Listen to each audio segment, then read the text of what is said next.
Pourquoi t'as choisi de faire ce boulot-là, toi? Si je fais journaliste, c'est évidemment pour être célèbre. Moi, je veux être connu. Tu sais pourquoi? Pour niquer les grossesses. Salut, c'est Nos Ciné, votre rendez-vous avec le cinéma qui vous revient en version club, notre salon de discussion régulier autour des grandes et petites histoires de ce fantastique milieu du ciné que nous aimons tant ici. Une petite heure ou presque, on va causer, débattre et se marrer un peu aussi tant qu'à faire, sans oublier de répondre à toutes vos questions. Et pour assurer cette mission protéiforme, ils sont 5 autour de la table ici à l'antenne Paris. Anaïs Bordage, salut Anaïs. Salut. Rafik Djoumi, salut Rafik. Salut. Julien Dupuis, salut Julien. Bonjour Thomas. David Honorat, salut David. Salut Thomas. Et Perrine Kenson, salut Perrine. Salut Thomas. Les problèmes de projection de Solo, la VF dans l'animation et les soucis en vue pour le ciné français avec la mauvaise santé financière de Canal+. Voilà les thèmes de ce No Ciné Club 9e du nom et c'est parti.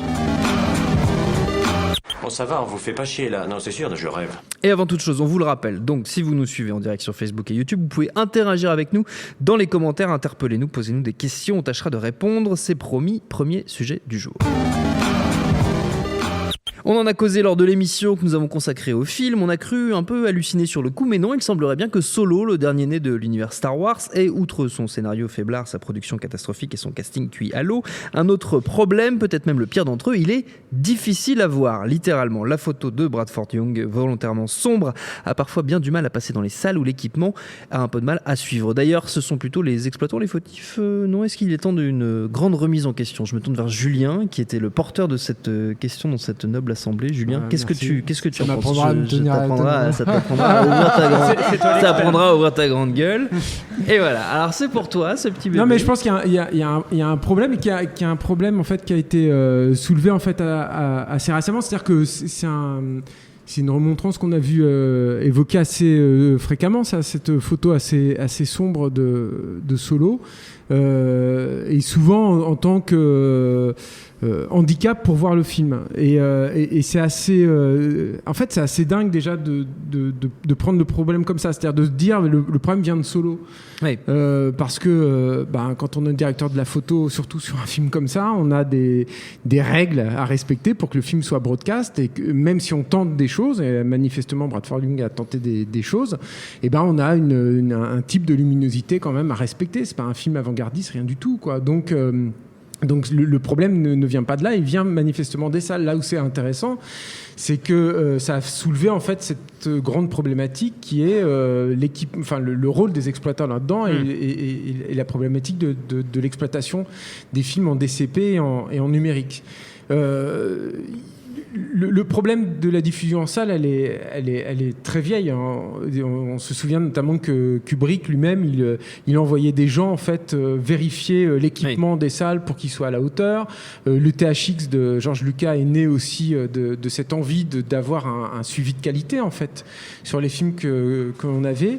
Et on pourrait croire que le numérique, comme tout le monde possède le même matériel natif en fait, qu'il n'y a pas normalement de déperdition qui peut être liée à la copie qui est fatigué, qui peut être lié à l'usure de la copie, au tirage qui peut être un peu dégueulasse, qui est etc. détaché des problèmes mécaniques. Voilà, c'est ça. On pourrait se dire normalement en numérique il n'y a pas de souci. Et c'est vrai que j'ai l'impression que les exploitants ont été dernièrement un peu plus laissés tranquilles là-dessus, si ce n'est pour le relief qui exacerbe en fait toutes ces problématiques là. Parce qu'il faut savoir que quand on projette en numérique, il y a beaucoup de soucis en fait qui font jour, notamment l'usure des lampes. Il y a encore besoin de lampes pour projeter les films aujourd'hui, évidemment.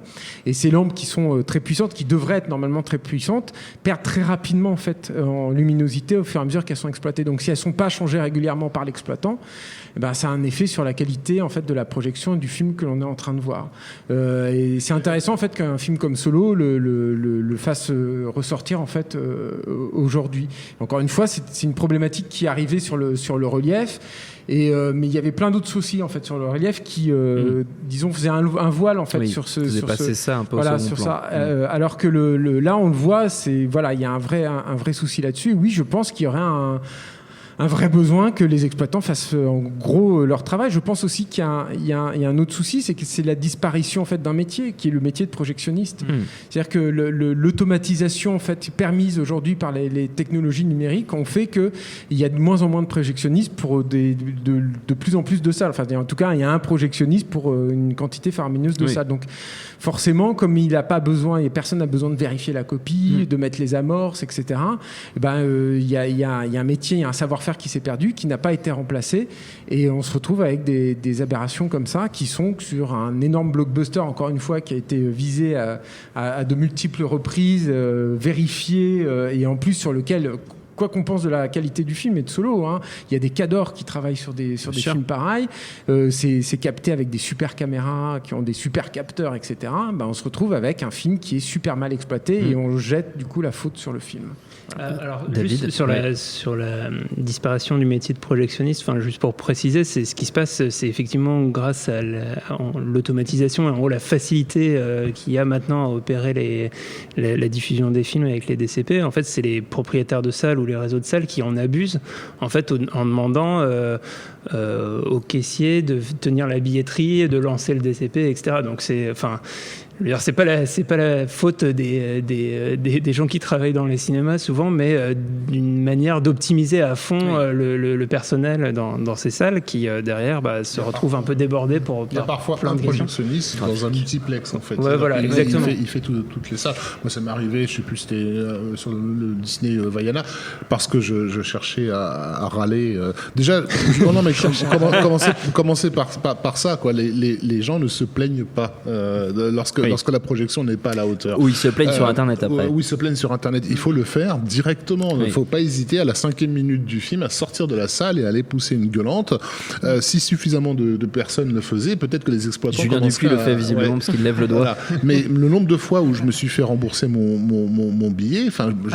Bon plan c'est comme ça Oui, qu'on va voir plein de films gratos. Je considère que ça fait avancer les choses, parce que ça rappelle à ces gens-là qu'ils me doivent un service. J'ai payé pour ça, quoi.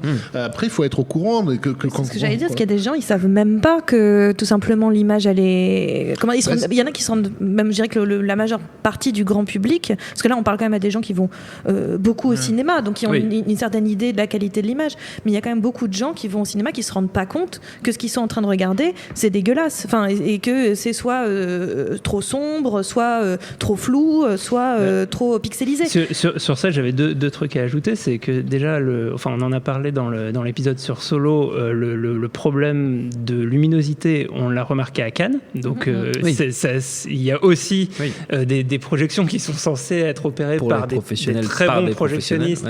Et donc moi quand même ça me fait poser des questions quand même sur la photo, et j'ai regardé, je constate ça même dans les trailers sur internet en fait, à vrai dire. Moi sur la luminosité j'ai quand même des trucs spécifiquement sur Solo, donc ça me pose des questions. Mais je crois que ça c'est volontaire qui a une démarche de travail sur le sombre, qui pour moi est visuellement parce que je suis daltonien et tout. Ceux qui l'ont vu à Cannes effectivement avaient des choses à redire, mais ceux qui l'ont vu à Paris par contre tu trouveras pas de ces commentaires là, donc je sais pas ce qui s'est passé pour les autres. Il y a des gens en réponse à la projection de presse parisienne, j'entends.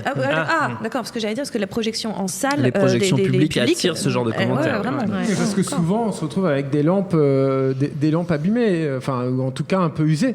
Moi je l'ai vu en projection de presse comme Rafik, et j'avais pas non plus ce souci-là.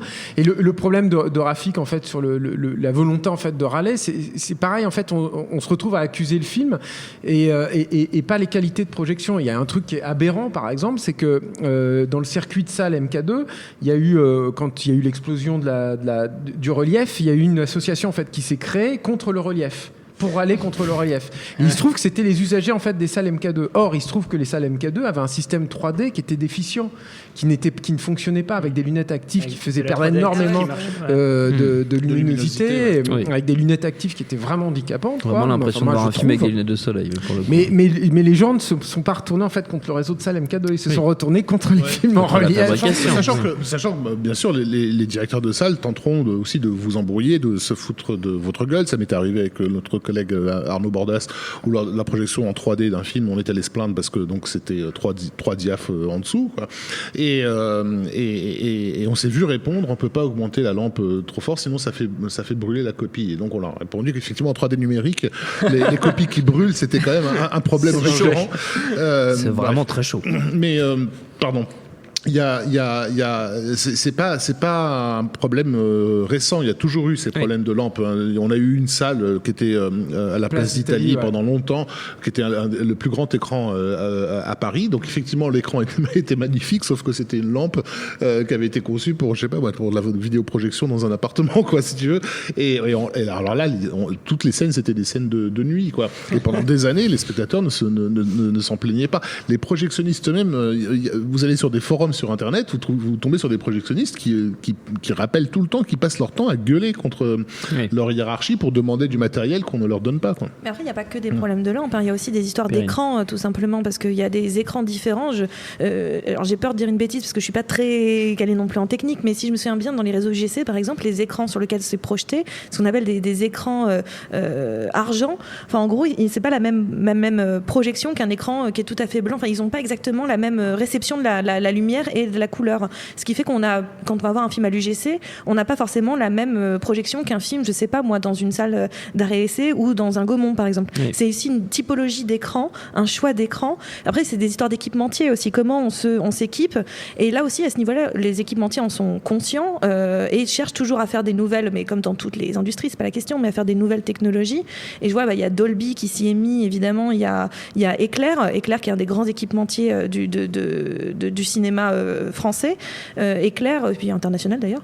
Éclair, ils sont en train de développer, ils ont développé une technologie notamment qui s'appelle Éclair Color avec Imagis, parce que Éclair appartient à Imagis maintenant, ils ont été rachetés. En fait, c'est les labos de développement de pellicules qui ont fini par tous fusionner et qui se diversifient aussi sur le. Et donc la solution Éclair Color, c'est l'idée d'avoir une image où la couleur est clairement augmentée, beaucoup plus. C'est du HDR. C'est du HDR, voilà. C'est beaucoup plus fort, c'est beaucoup plus puissant. Il y a le Dolby qui fait ça aussi, mais c'est pas les mêmes, c'est pas le même prix, c'est pas la même typologie d'équipement. Mais en soi, il y a quand même une volonté aussi, grâce au HDR, grâce aux nouvelles technologies, potentiellement d'augmenter cette luminosité. Et concrètement, si on met les deux films à côté avec une projection classique et une projection par exemple Dolby ou Éclair Color en HDR, ça saute aux yeux des gens en fait. C'est-à-dire qu'il faut leur mettre devant le nez que clairement ils sont maltraités jusque-là pour leurs yeux, alors qu'en vrai, ils vont avoir un résultat terriblement meilleur. Et puis il y a un déficit d'information énorme. Nous, on a la chance d'avoir un ami, un dingue, Eric Fantôme, que l'on remercie chaque jour. On prie pour lui d'ailleurs chaque jour, qui est un des grands connaisseur de toutes les technologies de projection. Un gros geek. Et un gros geek, on va dire ça comme ça. Mais quelqu'un aussi qui a le temps d'appeler au téléphone tous les exploitants français, de leur pourrir la vie pour savoir dans quelles conditions les films vont être projetés. Et c'est lui qui ensuite nous dispatche sur telle ou telle salle en France pour aller voir tel ou tel film. Il doit avoir beaucoup d'amis dans le système il y a effectivement ce que tu soulignes là, ça relève aussi d'une forme d'injustice par rapport au fait que tout le monde va payer le même prix, mais tout le monde ne va pas voir le même film. Et ça, c'est hélas pas nouveau. Moi, je l'avais vécu avec un autre film qui bénéficie d'une photo très particulière à faible contraste, qui était Seven. Oui.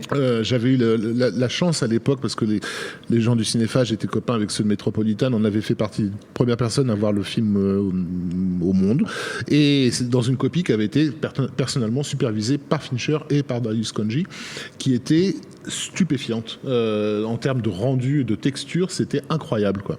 Et ensuite je suis retourné le voir avec des amis en salle, et même si le film a eu un impact réel sur eux, moi j'avais vraiment l'impression qu'il s'était passé quelque chose, quoi. Oui. Tout d'un coup, toutes ces textures-là étaient devenues des espèces d'aplats de couleurs très sombres. Oui. Et après renseignement, de m'apercevoir qu'il y avait en France uniquement 2 copies qui avaient bénéficié de cette supervision-là, qui étaient toutes les 2 à Paris, quoi. Mais ça veut dire que l'essentiel du public français... je crois que c'était le tirage en fait, des copies. Le tirage à faible contraste, voilà, qui était un tirage effectivement très délicat, qui coûtait cher, et qui coûtait une fortune. Et qui prenait du temps, et qui était compliqué, on pouvait se planter, il fallait tout recommencer, tout ça, je veux bien. Mais en attendant, le résultat, c'est que la plupart des spectateurs n'étaient pas à même niveau, quoi. Si tu allais voir le film à l'UGC Normandie sans t'en rendre compte, t'avais plus de chances que celui qui allait voir dans la salle à côté, qui payait le même tarif et qui ne voyait pas le même film. Et c'est une préoccupation constante, encore une fois, des cinéastes. C'est-à-dire que pour Michael Bay, dont on pense ce qu'on veut, mais qui est un grand technicien, quand il sort Transformers 3, je me souviens qu'il avait fait une lettre aux exploitants, longue comme mon bras, quoi, et dans laquelle il expliquait point par point comment il fallait régler les projecteurs pour offrir la meilleure expérience en fait de Transformers 3. Voilà, aux spectateurs de Transformers 3. Oui. Et c'est une question qui se pose d'autant plus à un moment où justement les exploitants, en particulier en France, essayent de sacraliser la salle et d'avoir tout un discours sur face à Netflix et compagnie. On en a parlé dans des précédents épisodes du No Ciné Club. Voilà, donc il faut aussi le mériter, ce caractère sacré de la salle, et ça passe par payer des projectionnistes.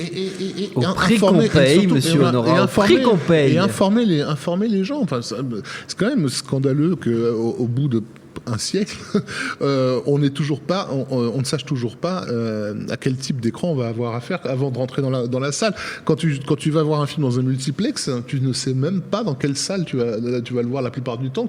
Ça peut être la méga salle qui vient d'être refaite avec un écran gigantesque, ou l'espèce de truc dans un garage pourri là, avec la Renault 5 garée à côté. Et ça arrive rarement. Ça sent le véhicule quand même. C'est un Renault 5, bon, il n'y a rien nulle part. Il y a rien nulle part qui t'indique sur aucun site. Tu n'as les conditions techniques, la taille de l'écran, le type de projecteur. Alors oui, effectivement, c'est des termes chiants qui vont faire peur à la plupart des gens. Voilà, mais ça, ce que je veux dire, au-delà de ça, au-delà de voir tout simplement les détails techniques de chaque salle, je pense que clairement, quelqu'un qui va au cinéma 2 fois l'an s'en tape prodigieusement du détail. Mais ce que je veux dire, c'est que même sans avoir ça, c'est que tout simplement, tout le monde devrait être à même niveau. C'est même pas la question de faudrait savoir dans quelle salle on va. C'est que toutes les salles devraient être au même niveau et avoir ce même niveau d'exigence, de qualité, et que chacun ait le droit à la meilleure version possible du film. Il pourrait y avoir au moins une forme de label, non mais comme dans les restaurants qui peuvent dire que c'est fait maison. Filmé maison. Voilà, non mais projeté dans des bonnes conditions. Il y a des tentatives, c'est-à-dire qu'il y a des associations françaises tout à fait recommandées qui mettent en place en fait des trucs de calibrage en fait pour avoir la meilleure expérience de salle possible, mais il n'y a aucune obligation, donc c'est à ma connaissance c'est peu voire pas du tout suivi, quoi. Après, vraiment, je pense que sur ce film-là en particulier, moi je suis complètement d'accord avec tout ce que vous dites, et sur le fait qu'il faut se plaindre quand il y a un problème de projection, parce que clairement les gens se bougent pas assez, en tout cas en France. Pour ce film-là en particulier, comme disait David, on l'a vu normalement dans les meilleures conditions possibles à Cannes, l'équipe était là, etc.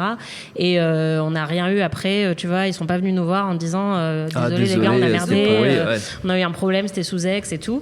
Et en fait, et surtout qu'on commence quand même un peu à connaître, Bradford Young est connu pour ça, et moi je pense vraiment que sur ce film-là, il a juste poussé un peu trop loin le bouchon, quoi. Mais on sait que il fait tout le temps il est connu pour ça. Il ne s'en cache pas d'ailleurs. Voilà, et parfois ça rend très bien. A Most Violent Year, moi j'avais trouvé que ça rendait très bien.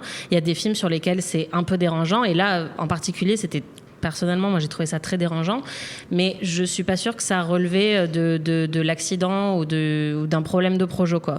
Après, ce qui est marrant, c'est que pour le coup, aux États-Unis, il y a le problème inverse que celui que vous décrivez, qui est que les gens se plaignent un peu trop parfois, et notamment on a eu de plusieurs incidents récemment avec, t'as vu. Vous vous souvenez avec le précédent Star Wars, avec cette fameuse scène silencieuse qui est prévue pour être silencieuse, et où en fait les gens se plaignaient après justement aller dans les salles en disant non mais c'est pas possible, il y a eu un bug, à un moment il y avait plus de son, et à tel point qu'il y a un cinéma qui avait mis une annonce, quoi, en disant à un moment il y a une scène silencieuse, on vous prévient, c'est normal. C'est normal. Après les gens avaient râlé parce que du coup ils se faisaient spoiler, enfin bref, c'était tout un bordel, quoi. Et on avait eu le même problème avec les films de Nolan où c'était le son était travaillé d'une manière assez particulière, et en fait les gens pensaient que c'était un problème, quoi, dans Interstellar, parce qu'il y avait des dialogues qui étaient un peu étouffés par le son.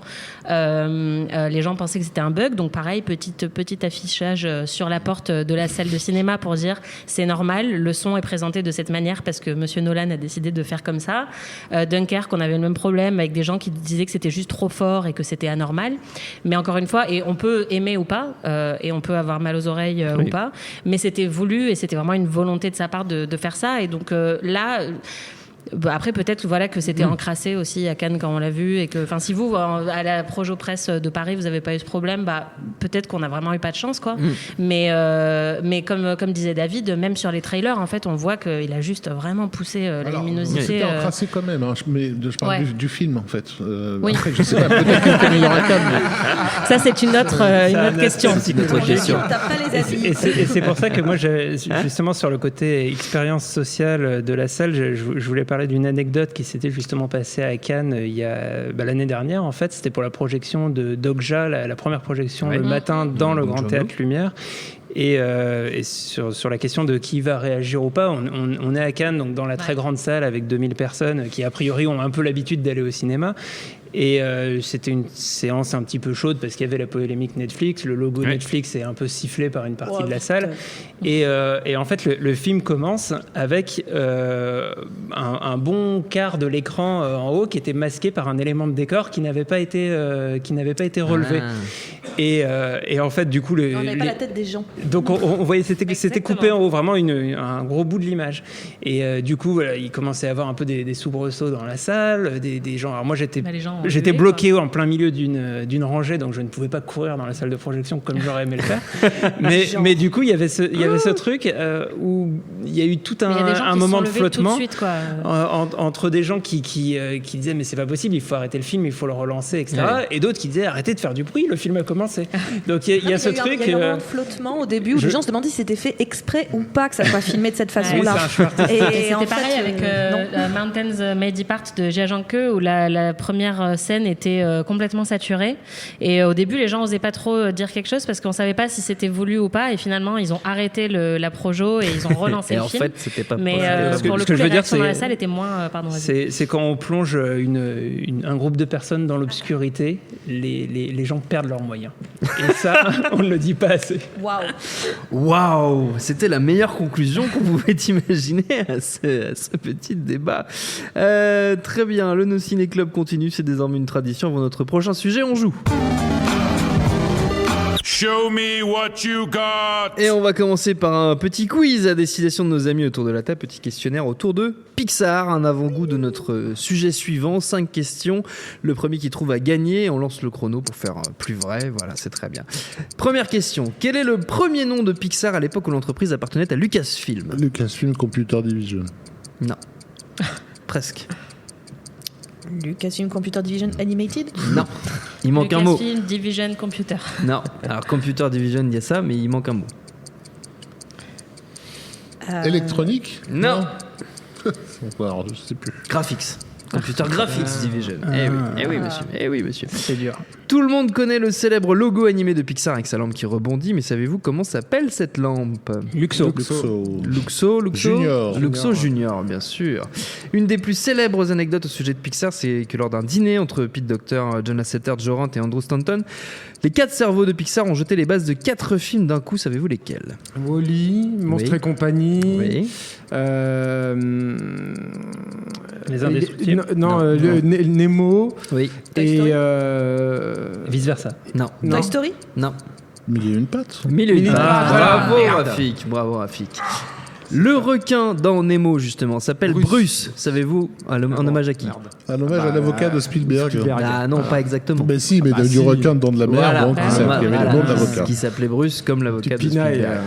Je pinaille, mais en vrai, ils ont appelé le requin à cause du requin de Spielberg, pas de l'avocat. Quel est le premier film Pixar à avoir été nommé pour l'Oscar du meilleur film ? c'est... Alors, du long métrage ou du Un court ? long métrage classique. Pas du court, non. Du long métrage. C'est Toy Story. Oui, Toy Story. Non. Mille et une pattes. Non. Toy Story 3. Toy Story 2. C'est Toy Story 2. Le monde de Nemo. Non. Voilà. C'est là-haut. Ouais. Eh oui. Ah ouais. C'était seulement le 2e film d'animation nommé pour l'Oscar du meilleur film. Le premier étant La Belle et la Bête. D'accord. Et on apprend des trucs dans cette émission. Et enfin, parfaite transition pour notre... J'avais pas du tout compris la question. Oui, Moi non plus, je l'ai pas du tout. Non, j'ai dit le meilleur film. Non. Point faux fuyant, Point barre, on est point tous barre. nuls. On est tous nuls, c'est tout. Parfaite transition pour notre prochain sujet. Quel acteur a prêté sa voix à un personnage dans l'intégralité des films Pixar ? Alors, ça c'est dur. Il est dans tous les films Pixar. Il est connu. C'est un acteur ou c'est Pas très connu. C'est un Joe- comédien. Non. Il est connu pour un ne triche pas avec ton Parce qu'il téléphone. s'appelle Brian. Non, il s'appelle pas Alors, Brian. j'ai une proposition, mais Vas-y. un peu au perché. Wilhelm, puisque le cri de Wilhelm est dans tous les Pixar. Mais non. Je saurais Non, pas non, faire. non, Il n'est plus dans les Star Wars. C'est notamment celui qui fait la voix du cochon dans Toy Story. Ah oui, bien sûr. d'accord. Il est connu pour un rôle dans une série télé américaine aux États-Unis. Il jouait dans Cheers. Ça va très, Ouais, ça j'ai va vachement connu. m'énerver quand ouais, c'est C'est John Ratzenberger. Ok, Voilà. Ah bon, Cool. Non, mais d'accord. très bien. Ah ben voilà. On J'ai n'a pas, John du quelque tout aimé chose. cette question. Comme ça, vous le savez. Hein. C'est ça, hein. J'ai bien vérifié. c'est On n'a John pas une autre Ratzenberger. qu'on Non, parle j'en pas ai là-dessus d'autre. quand même. Bah, j'en ai une que j'ai enlevée parce elle pouvait être prise à double sens. C'est quel élément est dans quasiment tous les films Pixar? Bah, le ballon, le A113, Alors voilà, il y avait Ah, le c'est A113, le le mais- Pizza Planet. mais il y a le camion Pizza Planet aussi. Donc je me suis dit qu'il y avait plusieurs réponses. Voilà. Vous savez tout des coulisses de fabrication de ce quiz passionnante. Ok. Je crois que Quentin va venir de me fermer ma gueule. On peut continuer, Quentin. Et l'on est clairement impatient ici chez nos ciné, impatient de retrouver les Indestructibles, donc qui reviennent au cinéma toujours chez Pixar. On en parlait, 14 ans après son premier chef-d'œuvre, Brad Bird revient pour nous raconter la suite des aventures de la famille Parr. On a surtout hâte d'en savoir plus sur Jack, enfin en tout cas moi, parce que c'est le meilleur personnage de tous les temps. Mais on en parlera dans une prochaine émission quand on l'aura vu. Avant ça, on va parler doublage, car on a découvert, comme tout le monde, quels acteurs français s'étaient chargés de prendre le relais de Craig T. Delson, Holly Hunter et Samuel Jackson pour la version française. On n'a pas été déçus, hein, parce qu'il y a Gérard Lanvin, Louane, Amanda Lear, que du lourd. Amanda Lear, elle était déjà dans le premier. Ah bah oui, je sais Elle bien. correspond bien au PPDA. personnage. Bah voilà, vous commencez le débat avant que j'ai posé ma question, vous faites chier aussi. D'où cette question, que faire de la VF dans l'animation? Est-ce que ça ne gâche pas un peu le plaisir ou est-ce qu'on peut passer outre? Anaïs, tiens, hop, je te commence. Bah écoute, j'ai préparé une liste pour C'est vrai illustrer Ton propos. ma réponse. Donc le monde de Dory en VO, on a Ellen DeGeneres, Diane Keaton, Idris Elba, Dominic West, Bill Hader, Sigourney Weaver, Willem Dafoe, Alison Janney. Et en VF, on a Franck Dubosc, Enjoy Phoenix, Kev Adams et Claire Chazal. Donc je Ouais. pense que Ouais, ça... tout est dit. Voilà, je crois que tout est dit. Non, moi franchement, effectivement, c'est moins dérangeant la VF que sur d'autres films, mais moi personnellement, je préfère toujours la VO. Je trouve qu'on perd beaucoup d'humour à deux niveaux propre à Pixar avec la traduction, parce que bah, forcément, c'est parfois assez dur à traduire. Et il y a juste des caméos beaucoup plus cool de personnalités américaines Oui. qui personnellement, moi, me font un peu plus rêver que les personnalités françaises qui font le doublage, quoi. On peut éventuellement dire qu'il n'y a pas le même budget voix sur la version originale que Oui, sur les bien versions sûr, ça, évidemment. doublées. Ça joue forcément sur Même si le casting cachet prestige. de Claire Chazal de Enfin, voilà, là, ce que tu as cité comme liste, c'est effectivement impressionnant, mais c'était encore pire sur les DreamWorks qui fonctionnaient quasi exclusivement sur une série de superstars dans leur casting voix, quoi, que tu perdais dans la VF. Mais je sais pas qui est parent autour de la table. Moi. Voilà, donc on est 3. Donc on est un peu forcé effectivement de passer par subir de la VF. subir de la VF. Et globalement sur l'animation, moi j'ai pas trop de réserve. Hein. Ça va quand même. Je sais qu'à l'époque du Laserdisc, j'aime bien quand tu dis ça. Oui, J'adore parce quand que tu dis ça. personne ne connaît cette époque-là. Non, mais c'est tellement chic. J'ai acheté C'est les tellement disques chic. américains, mais je chroniquais aussi parfois les disques français, donc je pouvais vraiment systématiquement Tu disais les comparer- disques, parce que c'était comme des non, mais 33 comparer tours. les mixages.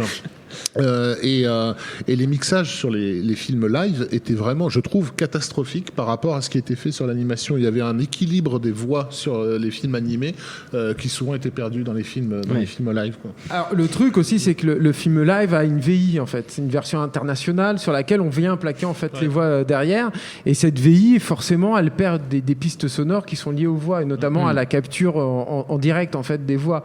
Donc dans ce sens-là, effectivement, c'est moins grave, on va dire, la VF que la VO sur les films d'animation. Oui. Là où moi je trouve que c'est plus grave par contre, c'est que les voix en fait en VO dans les films d'animation, c'est pas simplement des voix en fait.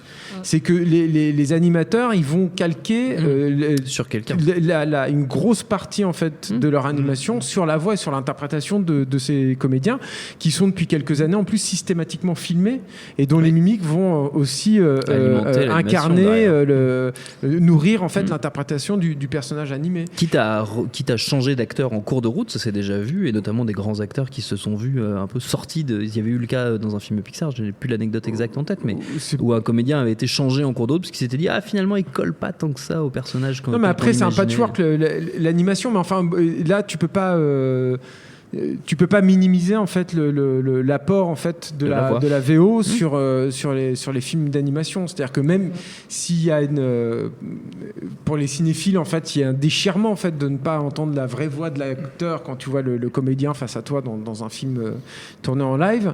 Bah dans l'animation, il y a quand même ce déchirement là qui est présent. Et en plus le truc, c'est que je pense quand même qu'il y a une tradition en fait du doublage d'animation aux États-Unis qui remonte au cartoon en fait. Oui.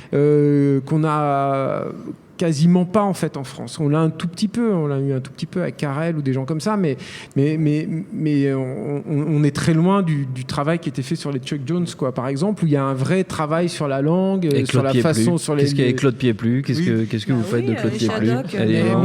Mais voilà, mais ça reste quand même assez minime par rapport. Qu'est-ce que Claude Pieplu ? Non mais après je trouve que c'est un peu un faux. Enfin moi je trouve que c'est un peu un faux procès qu'on fait à l'animation. Enfin en soi c'est très logique. D'une part les parents qui sont autour de cette table viennent de témoigner. En soi c'est que c'est très logique qu'on fasse de la VF parce qu'il faut bien que les enfants comprennent. Je suis désolée, à 4 ans on lit pas encore très très bien les sous-titres, mais elle est surdouée, mais tous les enfants n'en sont pas là. Mais au-delà de ça, Anaïs, tu faisais la liste tu comparais la liste. Alors c'est vrai que d'un seul coup on se prend une claque, ça fait un peu mal, mais en soi Enjoy Phoenix, ça fait un peu bobo, mais en soi faut aussi penser que tout simplement, alors pour les Pixar c'est pas toujours justifié, mais pour d'autres films d'animation où c'est un petit peu plus dur d'exister au cinéma parce qu'ils n'ont pas cette esthétique Pixar, parce qu'ils n'ont pas la machine marketing Pixar derrière, avoir un casting de voix connus, mais connus du grand public, c'est-à-dire des gens qui sont appréciés du grand public et qui ne sont pas forcément les gens que nous on apprécie. Donc ça peut être des gens de la télé-réalité, ça peut être des gens qui viennent du 20h, ça peut être des gens qui viennent de Plus belle la vie, j'en ai rien à faire. Mais ce que je veux dire, c'est qu'en soi, c'est aussi une manière d'atteindre ces publics-là et de faire venir les gens au cinéma. Oui. Donc pour moi, en soi, si le mec fait un doublage correct derrière, qu'il n'est pas en train qu'il n'est pas complètement off tempo, franchement pour moi je m'en fous d'une certaine façon d'où vient la voix. Ce qui compte c'est qu'il y a un rythme, ce qui compte c'est que les blagues elles tiennent, que l'histoire elle tienne et que finalement la voix corresponde assez bien au personnage. Donc en soi je trouve que le procès de la VF est pas très juste. C'est pas un procès, c'est juste une préférence personnelle. Non, c'est pas que toi que je dis ça, c'est tout le monde parce que tu avais cité des noms, mais en soi je trouve que c'est pas comment dire, c'est un pis-aller, c'est une nécessité économique. Évidemment que moi je les vois en VF les films avec mes gamins, etc. quoi. Après le truc aussi c'est l'implication des cinéastes, c'est-à-dire que normalement les cinéastes ils devraient aussi avoir leur mot à dire en fait là-dessus, et c'était le cas. Tout le monde n'est pas Wes Anderson. Mais tout le monde surtout n'est pas, même Zemeckis par exemple. Zemeckis il a choisi Luc Hamet pour faire la voix de Roger Rabbit, et il avait choisi la voix de ses personnages principaux dans Qui veut la peau de Roger Rabbit dans la plupart en fait des gros pays en fait où son film allait être exploité. La VF de Roger Rabbit elle est super. Et ensuite c'est assez rare, et des fois t'as une rupture en fait entre les deux. Tu parlais des films hors Pixar qui peuvent avoir du mal à atteindre un public. Moi je me souviens que Pathé ils avaient mis le paquet sur Chicken Run et ils avaient débauché, mais vraiment ils avaient débauché énormément de pognon avec Depardieu et Josiane Balasco pour faire Chicken Run, mais c'était terrible en fait cette VF de Chicken Run parce que tu sentais qu'ils en avaient rien à foutre quoi. Et d'ailleurs il y avait un bonus qui avait été tourné sur la VF pour le DVD, voilà. Il disait on l'a fait parce que un tel de Pathé est notre ami.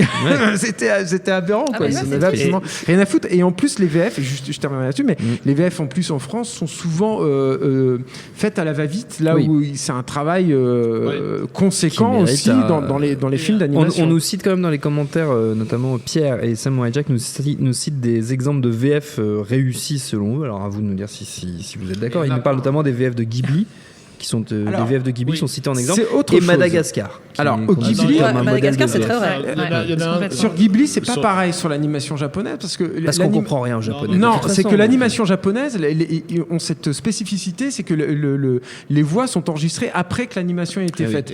Et c'est pour ça qu'on a l'impression, même quand on voit les films japonais, les films d'animation japonais en VO, qu'il y a comme une espèce de décalage entre l'animation et la voix, parce que la voix est plaquée dessus. C'est une réalité de fabrication tradition, cette Il y a la spécificité, tradition, voilà, ils conduisent à gauche. Et puis il y a eu une tradition de Et ils ont ça aussi. Il y a eu- Voilà. il y a Ils ont- aussi- ils ont il y a- que ça. Il y a aussi le fait qu'une partie du public visé est très attentif aux voix qui sont choisies. C'est-à-dire que dès les années 90, les magazines spécialisés dans l'anime japonaise, etc., notaient les voix des comédiens français qui allaient être engagés, etc. Une VF comme celle de Porco Rosso a bénéficié d'infiniment plus Jean Reno. de soins avec Jean Reno, mais elle est exceptionnelle, cette version incroyable. française. Moi, je la préfère. moi, la VF, moi, j'adore la Je version connaissais française. la VO par cœur, je me suis dit, mais c'est quasiment la même chose, quoi. Il y a rien de Freshman est changé. génial, Et, c'est hallucinant de dire. mais ça leur, non, il est non, mais- mortel mais ça dans leur a pris, Porco Rosso. ça leur avait pris des mois pour faire, ça leur- mais des c'est mois vrai que ça que- c'est coûte vrai cher que- non, mais aussi. la Il y a VF de aussi Porco Rosso est la magnifique. question du budget. Il y a un autre problème dont on n'a pas parlé, qui pour moi me scandalait en tant que cinéphile, justement. M'a toujours beaucoup plus scandalisé. Ça a été la décision de Disney pendant très longtemps de refaire les versions françaises régulièrement. Ah oui, ça, je suis tout à fait d'accord. ouais. Ah, ça, c'est horrible. Et Je donc, reconnais pas ma un petite dessin sirène, animé quoi. comme Blanche-Neige, Je ne qui était- reconnais pas voilà, ma petite sirène. Notre petite qui date sirène. de Magnifique. 1939, tu t'écoutes la version originale de Blanche-Neige, tu as un film de 1939 avec les intonations de cette époque-là. Et en version française, tous les 10 ans, c'est refait. Donc tu te retrouves avec une... Ah, mais avec, c'est pour ça. Mais c'est Bah pas oui. les mêmes chansons. Enfin, les chansons sont modifiées, c'est pas la même Ah, mais chose. je C'est me disais, les désagréable. chansons sont modifiées. Parce que les je les ai paroles des revues, chansons du coup, sont de fait, modifiées, il y a pas longtemps, mais vraiment, pourquoi vraiment, il y a un et problème ça, ça c'était un peu vieillot, quoi. c'était parce que en partie Quand elle chante Maréchal de Voilà, c'est chaud. Mais bon, c'était ça en va. partie parce que comment dire quand Disney ressortait des versions restaurées en Dolby Stereo, etc. Ils le faisaient à partir des éléments originaux qu'ils avaient pour la version originale, mais du coup pour la version française qui elle avait été mixée en mono, tu pouvais pas faire grand chose avec. Donc ils refaisaient une version française pour pouvoir faire du 5.1 ou je ne sais quoi. Et puis tout d'un coup Blanche-Neige elle avait un accent wesh de banlieue, tu sais pas pourquoi, disons mais qu'est-ce que ça fout là dans un film de 1939? Mais il y a une problématique générale de la VF d'ailleurs. Le truc, c'est qu'il faut savoir que la VF maintenant, en fait, ça a coûté très très cher. En fait, les acteurs de doublage ont gagné mais des fortunes dans les années 80 jusqu'aux années 90. C'était des comédiens qui tournaient beaucoup et qui étaient très très très très bien payés, quoi. Et la Seine-Saint-Denis a perdu beaucoup d'argent quand ces gens-là sont partis. Enfin, une des problématiques, c'est que il y en a deux, c'est que d'une part, maintenant la VF C'était est une blague souvent sur la drogue que tu viens de faire, délocalisée. Julien. Non, mais c'est pas parce qu'ils allaient bouffer. Enfin bref, j'ai entendu des anecdotes il y a pas longtemps là-dessus. Mais bref, je m'égare. Ok. Mais trop d'infos. le truc, c'est que d'une part, elle est souvent délocalisée en Belgique. Et j'adore la Belgique. Mais souvent, Mais pas pour ça. si c'est délocalisé, c'est pour gagner de l'argent. Et c'est aussi pour voilà, il n'y a pas la même tessiture des voix. Alors moi, je regarde plus trop les films en VF. J'ai cette chance-là de ne plus avoir à faire ça.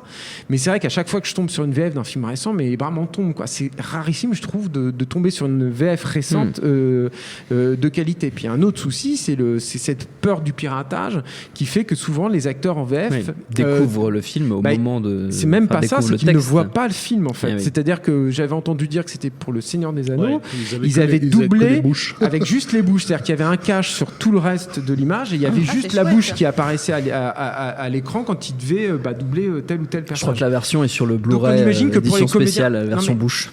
C'est dans les bonus. C'est un métier difficile, doubleur de bah là, oui, film. c'est C'est clair, un ouais. sacré boulot. Il y a eu des grands acteurs Bruce Willis dans Piège de cristal en VF, c'est une autre dimension en fait du film. Moi, je préfère la VO évidemment, mais quand tu le vois en VF, ça rapporte quelque chose. Et tout, Retour à le futur, c'est génial en VF.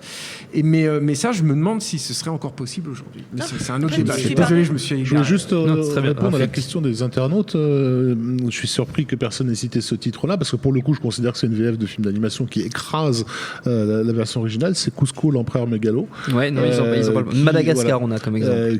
Qui en version française, Un pouce de Karine qui était je intéressant. sais pas, réussi à trouver, simplement par les intonations, un niveau supplémentaire d'humour qu'il n'y a pas dans la VO. C'est vrai, c'est très vrai. Non, c'est après, très je vrai. fais juste une aparté rapide sur ce Faites donc. que tu disais, Julien. Tu dis c'est des contraintes économiques, mais clairement, je fais un lien avec ce que dit Rafik aussi.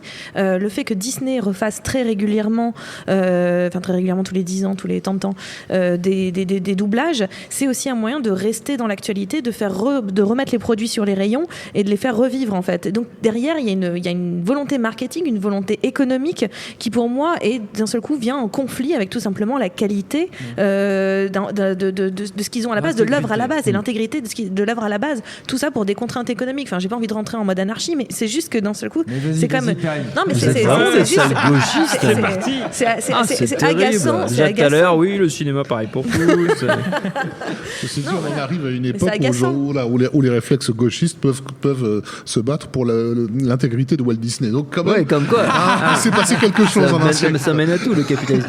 Il y a David Honora qui allume des feux de détresse au fond là-bas, à moins que ce ne soit ses cheveux. C'est moi qui avais proposé ce sujet, j'ai pas pu en placer une, c'est normal. On se moque de ma rousseur, alors je vais prendre cette tribune qui m'est offerte pour balancer un coup de gueule. Non, mais alors en fait, j'ai quelques réflexions en vrac qui recoupent un certain nombre des choses qui ont déjà été dites, parce que je crois qu'on a quand même dit pas mal de choses. En plus, tu vas répéter ce que les autres Non, je vais pas répéter, mais déjà le fait de comparer le casting américain au casting français, en fait, parfois finalement, c'est plutôt bon signe quand les voix françaises ne sont pas connues, parce que ça veut dire que c'est des comédiens de doublage, et ce qui peut être plutôt mieux, parce que un des biais aussi, et Pixar en fait partie, mais effectivement, enfin vous l'avez dit, pour des raisons commerciales, beaucoup du cinéma d'animation va aller chercher des Coé, des Antoine Griezmann ou je ne sais quoi pour faire des voix, et là ça devient un petit peu n'importe quoi. Batman, bah là ça devenait vraiment stupide. On n'avait pas de Jamel sur Dinosaure, un truc comme ça.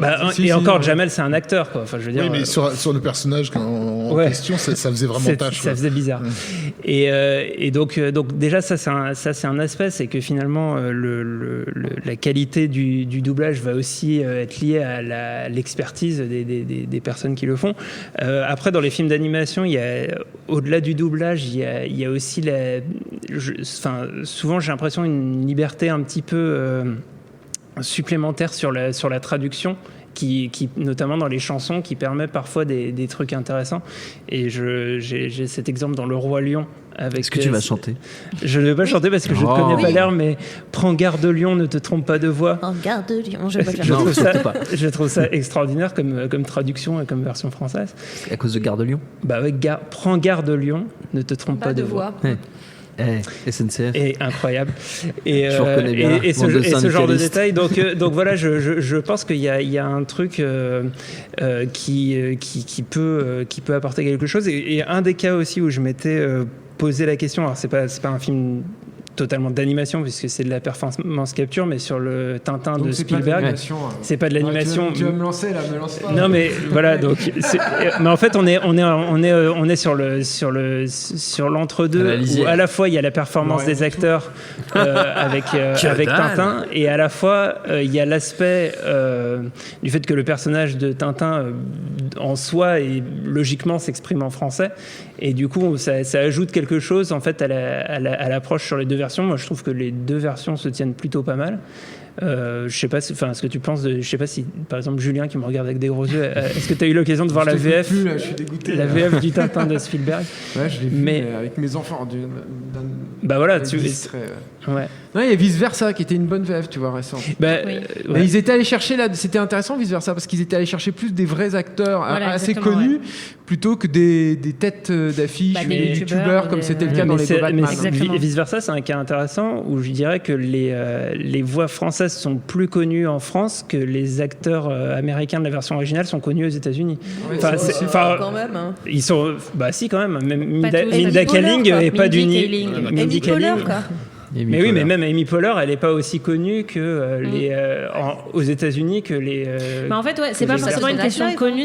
Pour moi, c'est aussi une question de. Par exemple, La Reine des Neiges, moi, j'y suis vraiment allée pour Kristen Bell, tu vois. Ça peut paraître stupide parce que c'est juste sa voix, mais c'est une actrice que j'aime beaucoup et je trouve qu'elle est très très bonne en doublage.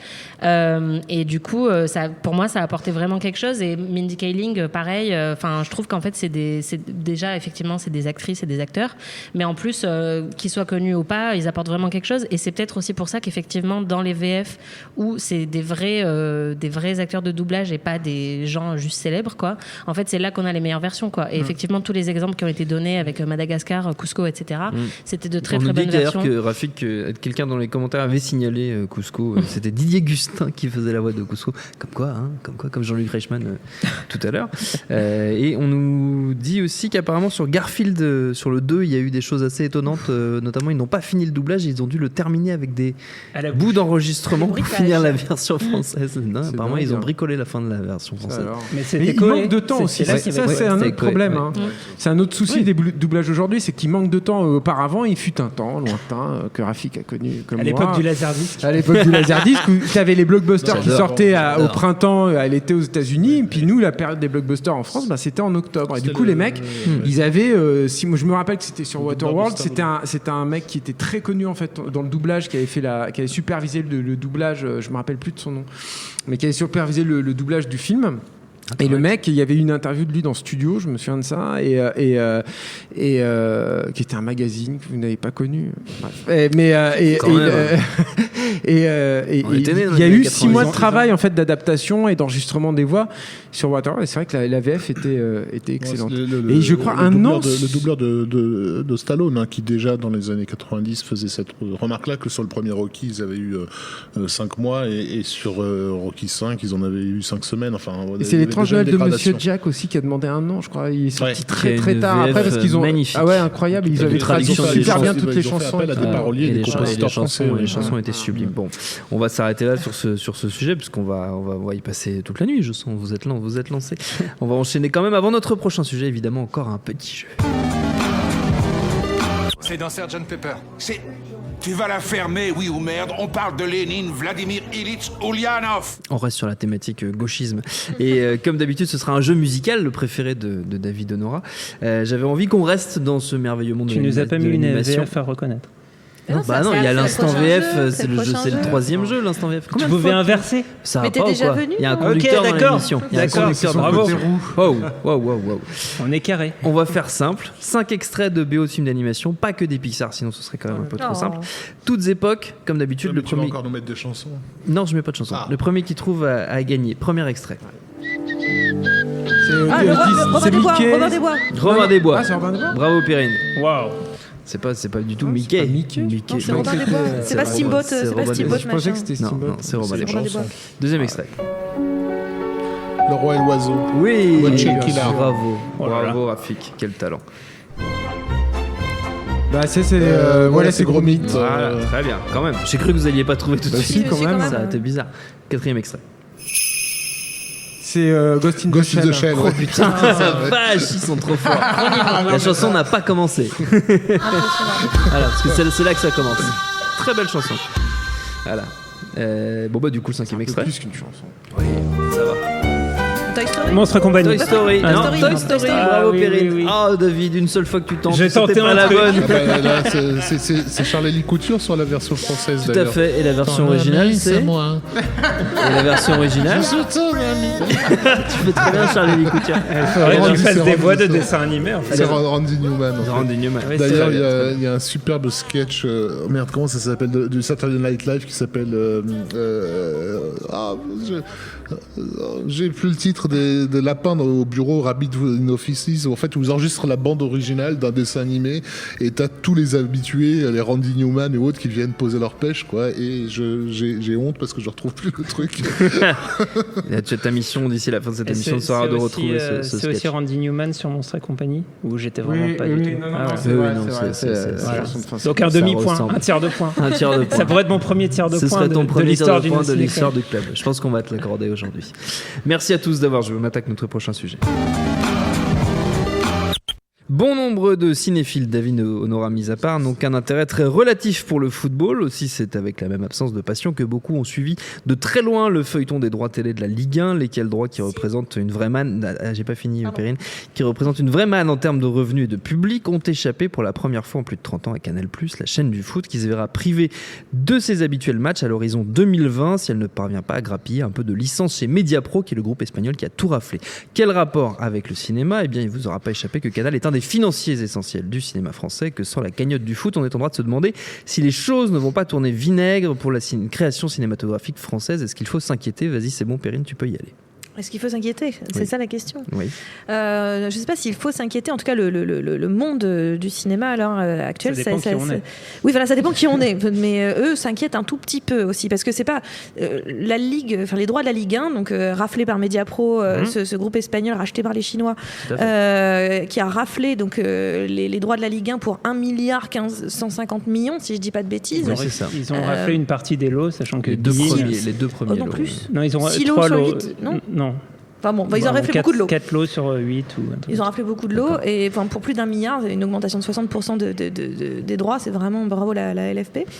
Mais en soi, donc voilà, le fait que d'un seul coup Canal+ se perde ces droits-là, c'est un petit peu la cerise sur le top of the cake de The Chéri qui était déjà là en fait. C'est-à-dire que depuis maintenant quelques temps, depuis quelques années maintenant, Canal+ perd de plus en plus d'abonnés, c'est pas un secret pour personne, même eux ils finissent par le reconnaître, dans les petites lignes à chaque fois ils finissent par le reconnaître, ils perdent des abonnés. Donc qu'est-ce que ça veut dire la perte d'abonnés ?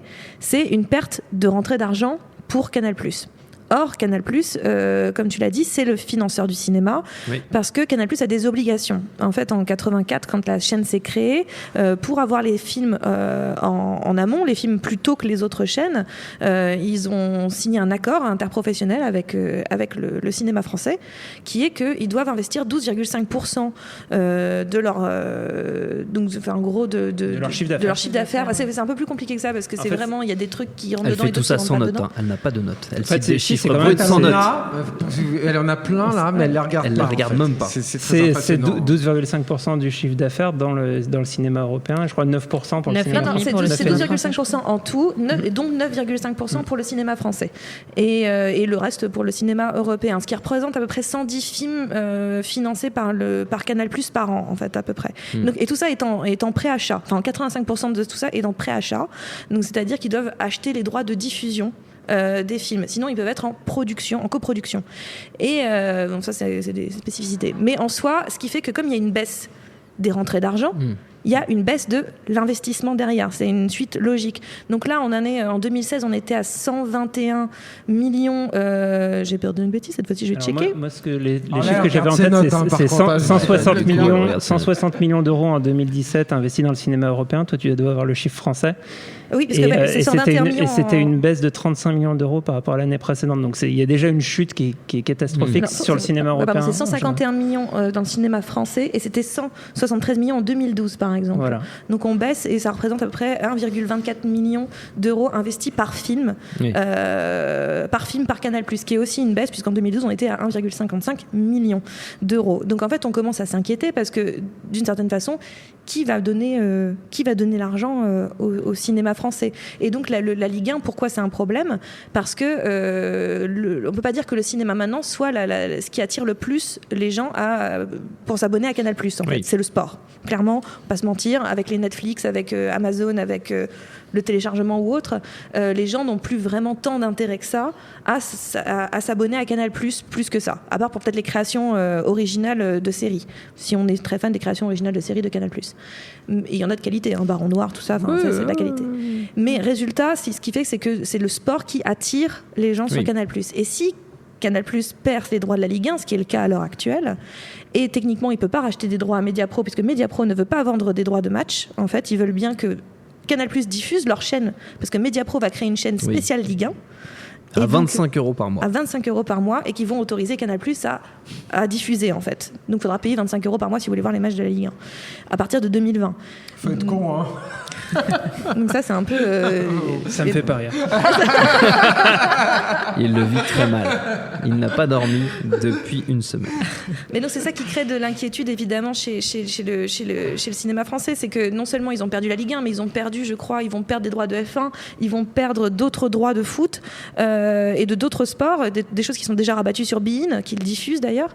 Donc en fait, résultat, le fait, c'est que les gens, pourquoi ils viendraient s'abonner à Canal+? Et si Canal+ continue à perdre ses abonnés, on perd de l'argent, et donc le cinéma perd sa plus grosse manne financière, en fait. Et alors, surtout, ce qu'il y a, c'est que l'ensemble du financement du cinéma français est organisé, finalement, c'est une sorte de jeu de construction au cours des années, etc., mais finalement autour de Canal+.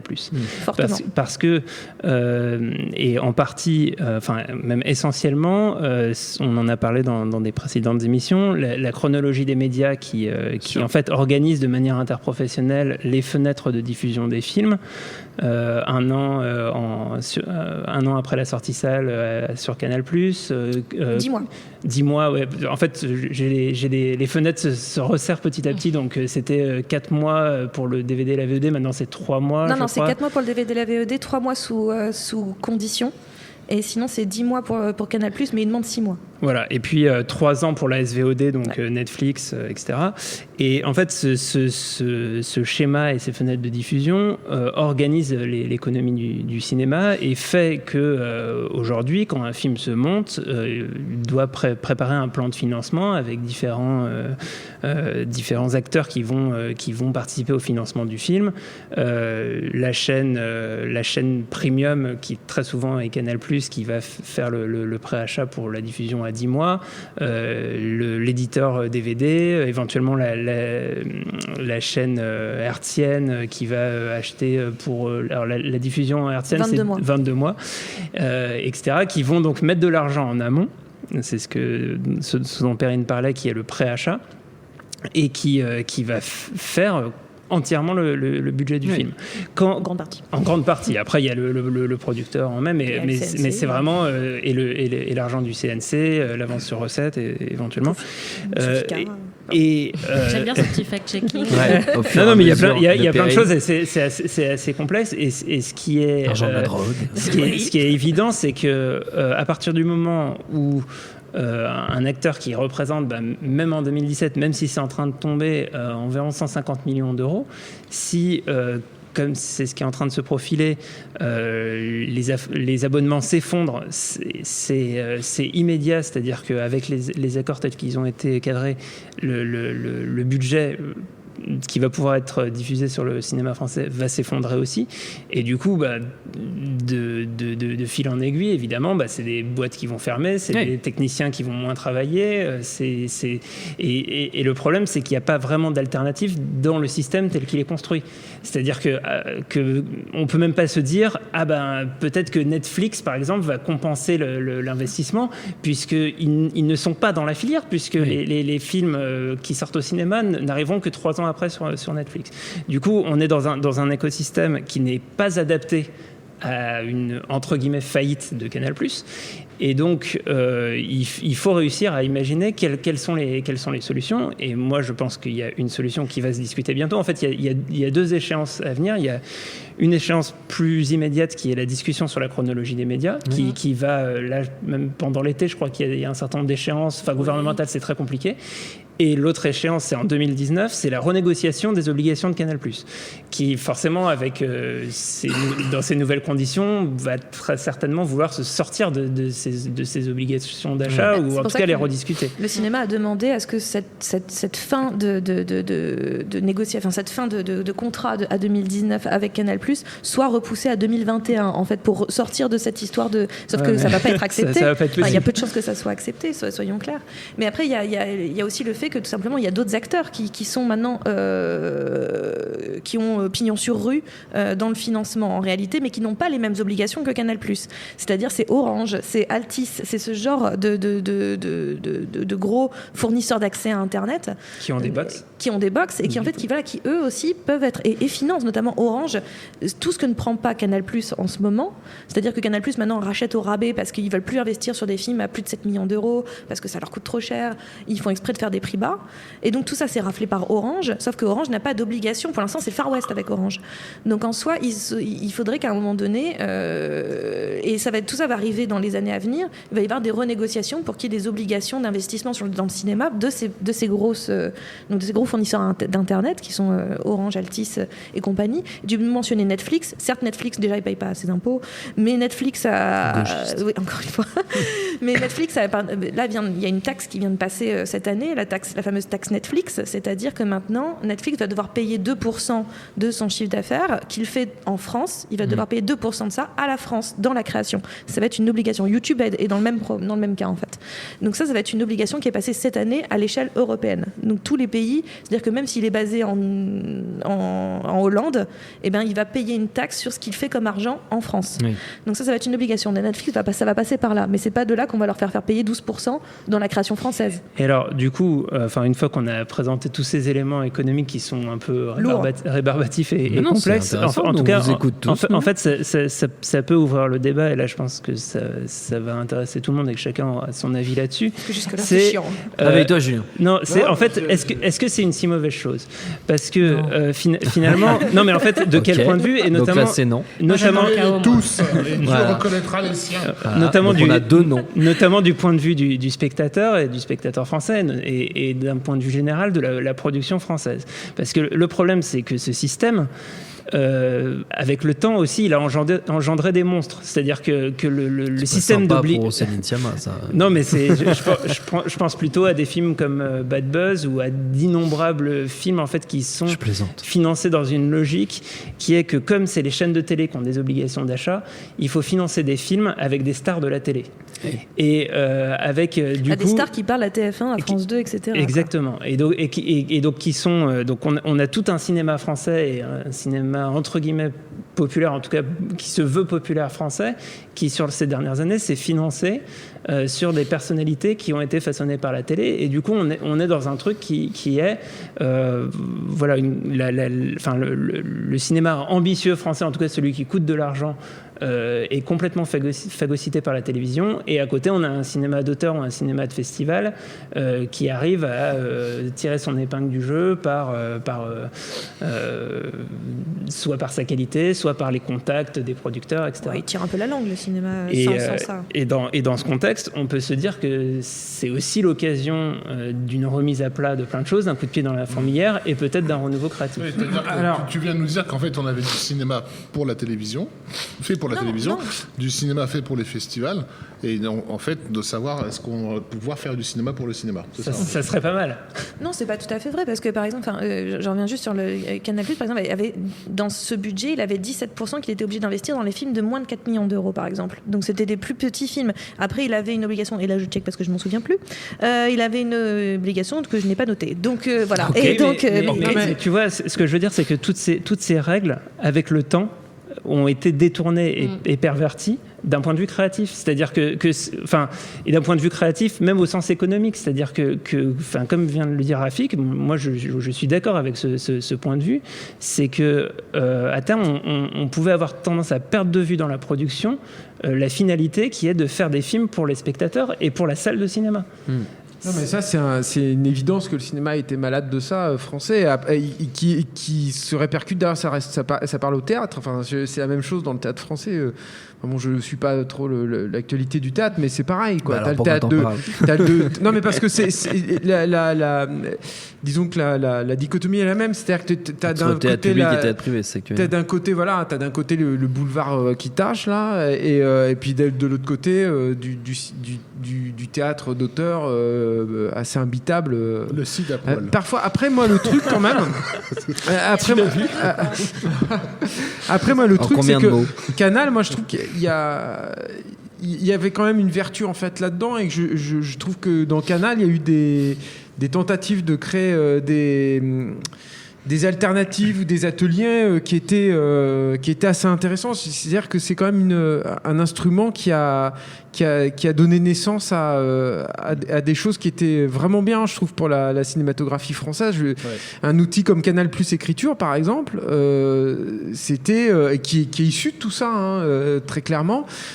C'était quand même, il y a pas beaucoup de pays où tu as eu pour les abrutis comme moi qui savent pas ce que c'est Canal+ Écriture. Alors Canal+ Écriture, je crois que c'est Nicolas Boukrieff qui était à l'origine. Ensuite, ça a été François Cognard, et toujours dans le cadre en fait de leurs obligations de production, ils prenaient vraiment la problématique à sa source, qui était le développement du scénario, alors je pense, parce que moi je suis pas dans le secret des dieux là-dessus, sur les raisons de l'existence même de Canal+ Écriture, mais qui était il faut tout simplement d'avoir des programmes à proposer qui soient pas les sempiternels justement films français qu'ils avaient. Déjà un laboratoire, mais aussi donner la chance aux scénaristes français d'exploiter, de bien travailler aussi leur scénario. La question du cinéma. C'est-à-dire qu'un scénario comme Le Pacte des loups, et je parle du scénario, je ne parle pas du film terminé, mais le Pacte des loups a été développé pendant des années à Canal+ Écriture, et c'est un projet qu'ils ont pu porter parce qu'ils avaient justement Canal qui Dupontel vient de cette école-là.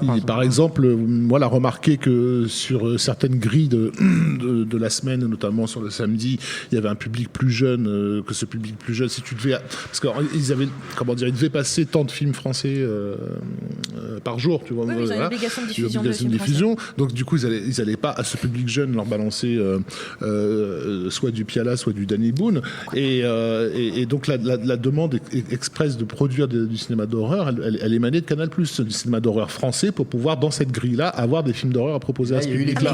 Mais il y a les French Frayeurs, ils ont aidé vraiment les French Frayeurs à un moment donné. Ils ont sauvé en partie le cinéma de genre français. Même avant qu'ils se lancent dans, comme tu le dis, à la source du problème, déjà il y avait eu dès le départ, dès le lancement de Canal+, faut pas l'oublier, un effort fait vers une certaine cinéphilie. C'est quand même la première chaîne en France qui a décidé de passer de la version originale sous-titrée sur des films qui étaient récents.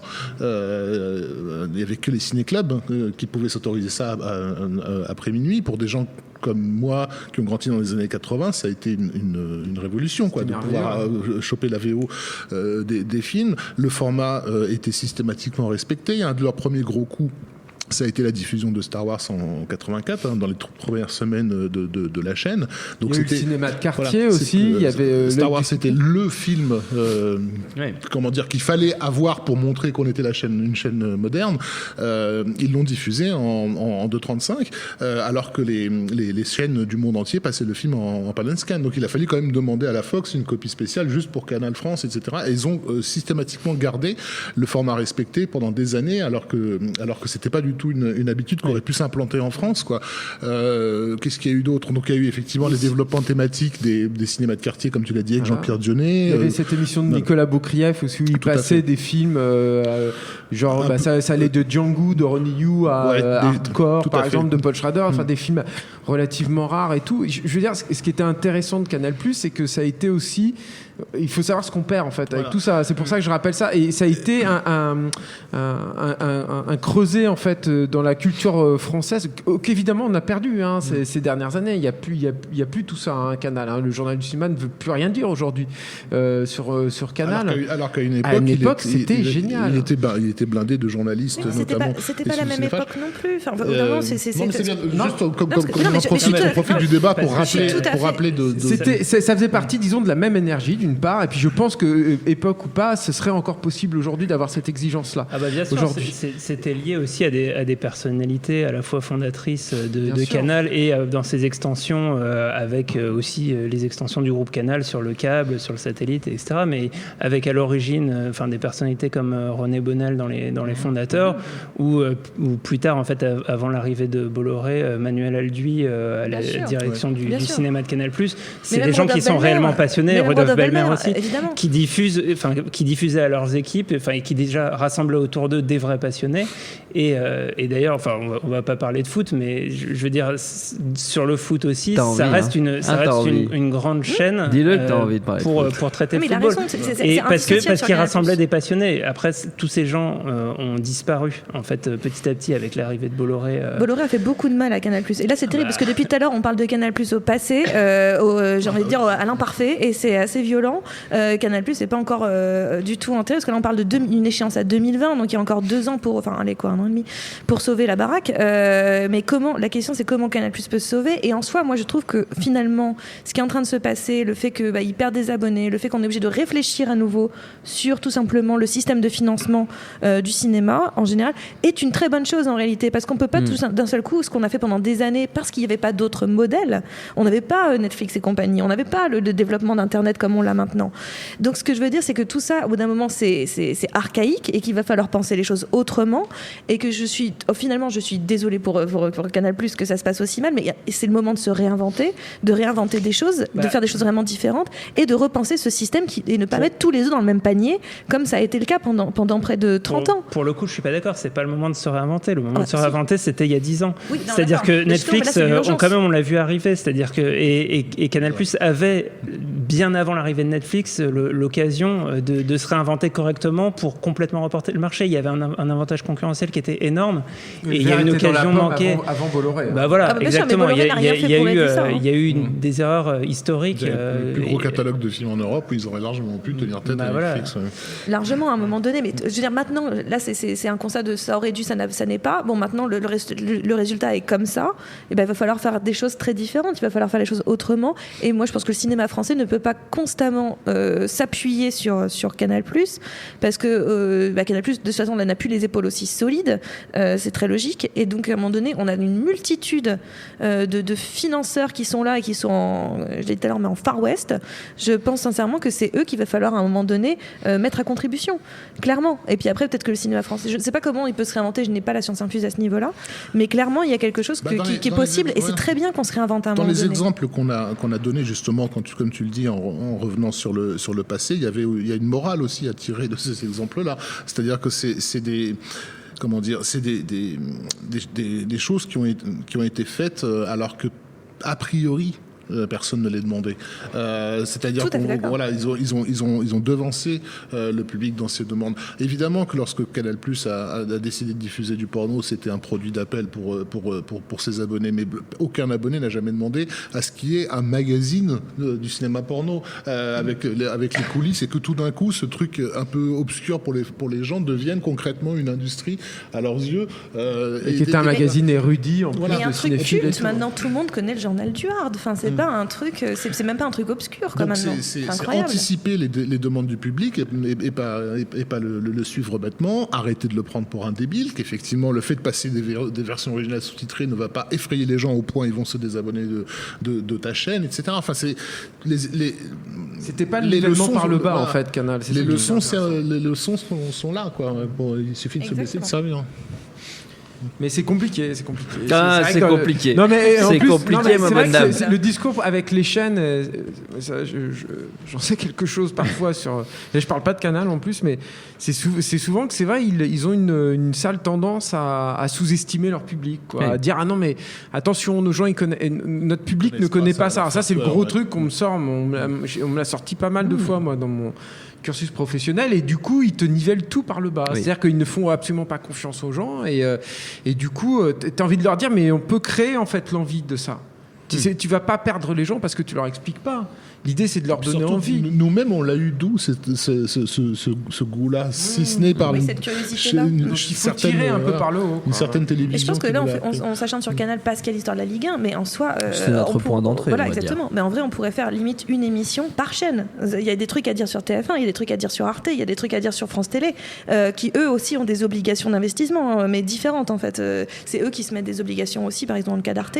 Mais ce que je veux dire, c'est qu'en soi, il y a des choses à dire sur chacune des chaînes. Et le résultat, et ce qui est exactement ce que viennent de dire Rafik et Julien, c'est que cette idée, c'est que vraiment, on a tellement peur de perdre de l'audience, de perdre du public, de perdre de l'entrée, de perdre de l'argent, ce qui est une crainte normale et logique. Mais je veux dire, résultat, on n'est plus novateur, pionnier, on prend plus de risques. Et résultat, qu'est-ce qui se passe ? On se bouffe par ceux qui en prennent, c'est-à-dire des gens comme, mais qui viennent d'ailleurs. Donc au bout d'un moment, est-ce que justement, c'est pas cette leçon-là à tirer ? Tentons, au risque de toute façon, là, la chute, elle est là. Donc tentons.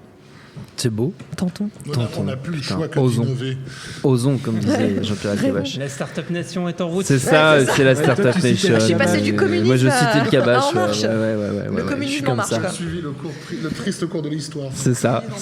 On s'approche de la fin quand même. Ouais. Mais vous pensiez y échapper, mais non. Il y a encore un jeu. Philippe, je sais où tu te caches. Viens ici que je te bute, enculé.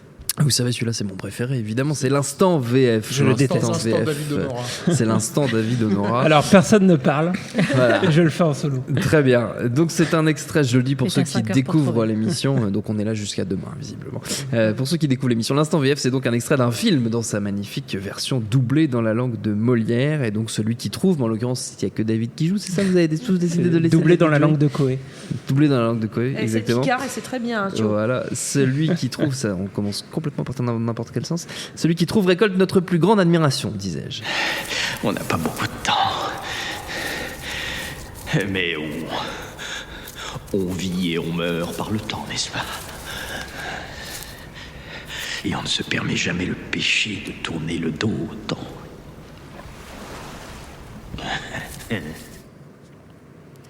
Ah, ça Eh fait ben. moins les malins. Hein.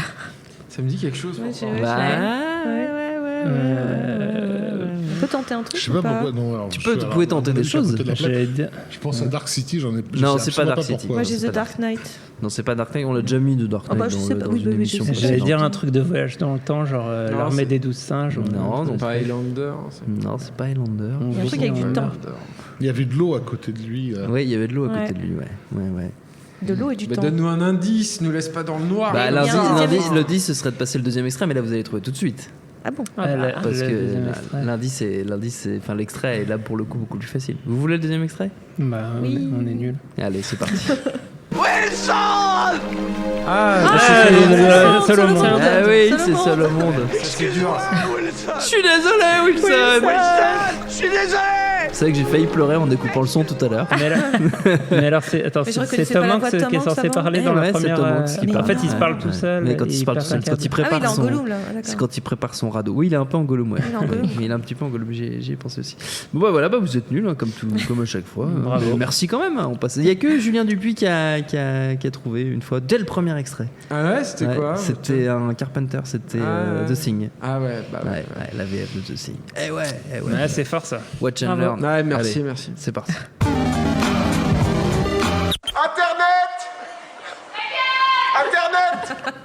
Il est bien celui-là. Il marche à chaque fois. Il marche à chaque fois. Ah, on avait un auditeur qui avait trouvé, figurez-vous. C'était The French Phenom qui avait trouvé notre jeu VF. Gloire à Bravo. lui. Il nous disait Bravo. que c'était Jean-Philippe Puy-Martin sur la VF de Solomon. Oh la Ah, vache. ouais. Le mec avait Ah, même, ouais. le mec C'est avait son même père. le nom. Ah, C'était ah. peut-être son père. Je pense que c'est quelqu'un de sa famille. Donc, vous l'avez compris, grâce à ce très beau jingle, on va déballer les questions de nos amis auditeurs. On va commencer par Lucio qui nous demande un mot sur le trailer du reboot de Suspiria. Tiens, c'est marrant. Anaïs Bordage m'en parlait juste avant l'enregistrement de cette émission. Effectivement. Qu'en avez-vous pensé, madame? Alors, je ne l'ai vu qu'une fois et je trouvais que c'était très propre. J'étais un peu déçue. Je trouvais que ça avait l'air tout le monde est très bien coiffé. Je sais pas. Pour l'instant, je suis un peu mitigée, quoi. Ça a pas l'air d'être aussi poisseux que j'aurais aimé. Très bien. Censé être poisseux. Moi, un petit peu quand même. je regarde pas trop les trailers d'habitude, mais j'ai vu celui-ci. Oui. Et j'aurais pas voulu que ça soit poisseux, justement. Je trouve ça très peu coloré, très terne. Moi, je En trouve plus, ça a l'air d'être un moi, bon épisode de Derrick, moi.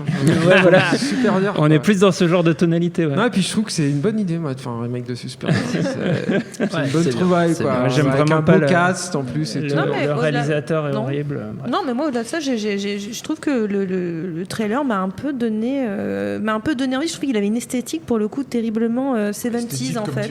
Il avait un truc hyper 70s qui, moi, m'a un peu botté. Je me suis dit, tiens, je m'attendais pas à ça. Je m'attendais à un je trouve truc ça un quand même peu très dégueulasse. Et là, j'étais un peu. Ah, c'est quand même un peu dégueulasse. C'est un peu dégueulasse. C'est vraiment les termes que j'aurais utilisés. Mais non, mais je vous trouve dur. Oh là là. Et c'est Le vraiment. principe de Suspiria, c'était pas justement de tourner le dos à l'esthétique des 70s. Bah, c'est très bien, maintenant, il tourne le dos à Suspiria. Moi, je trouve que c'est pas mal. C'est intéressant. Mais la sinon, boucle le est meilleur bouclée. remake de Suspiria s'appelle Climax. Allez le voir quand il sort. C'est très sympa. Ah oui, tiens, Gaspard. on me signale en régie que c'était pas. Alors attends, c'était qui Joël, si tu enlèves les questions au fur et à mesure que tu édites les trucs, on comprend rien. Bref, c'était un autre auditeur que celui que j'ai cité tout à l'heure. C'était The French Phenom, je crois. En fait, c'est Super Yao qui avait trouvé en premier. Il y avait deux personnes qui avaient trouvé. Donc on est vraiment nuls. Vous êtes vraiment Ouais, des on est gros vraiment nullards. là, ouais. Les gars, vous les Il faudrait qu'on mal au fasse un cœur. quiz et qu'on invite des invités. Hein. Et qu'on leur Des mette le invités. nez dans leur caca. Faut voir qu'en direct, c'est Non, pas il du serait, tout il pareil. serait fort, il serait fort. Très bien. Petite question de Sublime Tricas sur le cinéma français. Surtout, nous dit-il, sur Saïd Ben Saïd qui a produit les derniers Verhoeven de Palma Cronenberg. La France peut-elle recycler les laissés pour compte d'Hollywood? Bah, si on n'a plus l'argent de Canal, comment on va, Mais comment on va faire produire De Palma Dites-le moi. C'est d'ailleurs, on a plusieurs questions sur De Palma, notamment. Tiens, tu es peut-être. Ah bah, je suis au taquet, j'ai tout suivi. Très bien. On pourrait répondre. Non, mais, si on nous demande pourquoi il a autant de problèmes pour la non, sortie mais de son nouveau film. pour le coup, alors, attends, je réponds à quelle question là? Celle que tu veux. Non, mais pour la première question, effectivement, enfin bon, ça rejoint le débat qu'on a eu, mais effectivement, mine de rien, le système français profitait aussi à certains auteurs qui, notamment américains, ou qui ont eu des carrières américaines comme Verhoeven, qui pouvaient venir faire des films en bénéficiant du système et des obligations d'achat dans le cinéma européen et des coproductions et puis en fait tout le cinéma européen avec un certain nombre de choses comme les crédits d'impôt et les choses comme ça peuvent être un peu un Eldorado pour ce genre d'auteurs qui ont du mal à se faire financer aux États-Unis. Je sais pas si c'est ça qui sauvera le cinéma français, mais en tout cas, c'est bien si ça donne elle, quoi. Au bout du compte, c'est très bien. Après, si ça donne pas elle, peu importe, quoi. Enfin, juste, je suis contente de voir Verhoeven, quoi. Après, s'il avait fait un mauvais film, j'aurais été moins contente de le voir. Enfin, je sais pas. La question, enfin, je pense pas que de faire les laissés pour compte d'Hollywood à un moment donné soit une solution ou une non-solution, en fait. C'est-à-dire que c'est très bien si quelqu'un croit en eux et a des projets avec eux. Ça n'a pas de... c'est ça. Et si l'auteur n'est pas artistiquement mort non plus.